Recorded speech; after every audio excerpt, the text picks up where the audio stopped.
If we have learned anything about COVID in the last 2 years, it is that the virus is a way of reminding you of its presence, even when you want to forget it. For example, I'm a huge Chicago Bulls fan, and Zach LaVine, the team's number 2 scorer, is missing tonight's playoff game due to COVID safety protocols. It is the 3rd time the virus has kept LaVine on the sidelines since the start of the pandemic. Of course, the Vice President of the United States, Kamala Harris, has also tested positive for COVID. Thankfully, she is vaccinated and double boosted, which prevents the worst outcomes of the virus. We, of course, wish her a speedy recovery, as well as Zach LaVine. What is so maddening about this current moment in the pandemic is that while the return to normal crowd has indisputably won the political and policy debate, there's no more masks on airplanes, thanks to a Trump-appointed federal judge. There's basically no restrictions on public life at all at this point. Okay. We're still overlooking very obvious, easy things that could help reduce risks from the virus. And since the start of the pandemic, people have been touting all these false cures, these quack treatments like ivermectin, used both in humans and livestock as an effective anti-parasitic drug. Now, the FDA warned against its use to treat COVID, arguing there is no evidence it works. But that didn't stop anti-vaxxers and conspiracy theorists from pushing ivermectin as a miracle cure. Because there is this treatment in ivermectin, and there's other treatments too. Right. Because of this, there's a lot of pushback against potential treatments and pretending that they don't really work or that they're conspiracy theories. This is the grand conspiracy, right? The grand conspiracy is the pharmaceutical companies are all in cahoots to try to make anybody who takes this stuff look crazy. The problem is you can't get ivermectin in this country even if a doctor prescribes it.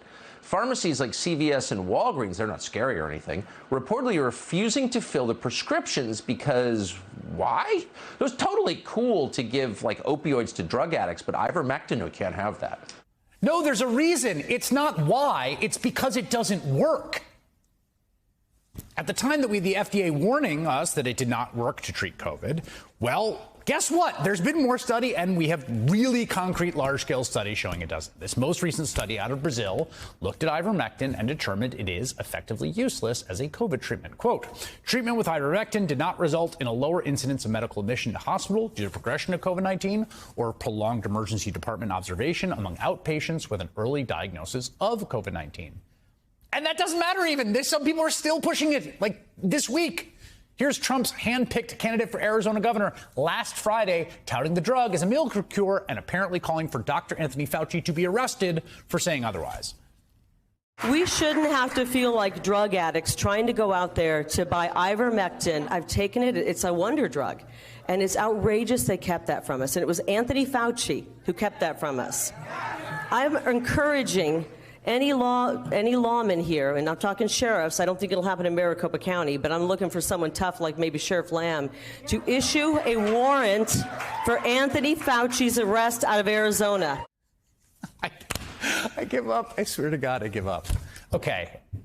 First of all, Fauci had nothing to do with it. He's not in the FDA, but that's neither here nor there. Here is the most egregious thing about all this, and this really does drive me totally crazy. We have a pill that treats COVID. It's like ivermectin, but real. It's like the real version of the therapeutic that people like Joe Rogan and Tucker Carlson and Kari Lake wanted ivermectin to be. In fact, they should have just named the damn thing ivermectin, for the love of God. But it's called Paxlovid, okay? And it has been shown in clinical trials to dramatically reduce hospitalization or death rates for COVID patients as much as 89%. Now, not perfect, it's not a miracle cure, but there's real evidence behind it. In fact, Vice President Harris announced she is taking the antiviral. But the drug is still widely ignored in this country by patients. It's not really their fault, by the healthcare system, by doctors, even as the White House pushes to expand its use. The Biden administration says only 500,000 doses of the treatment have been administered, far short of the 20 million doses the government has committed to purchase. Meanwhile, hundreds of people of COVID die of COVID every day in this country, okay? So, again, we all want to return to normal. We basically have.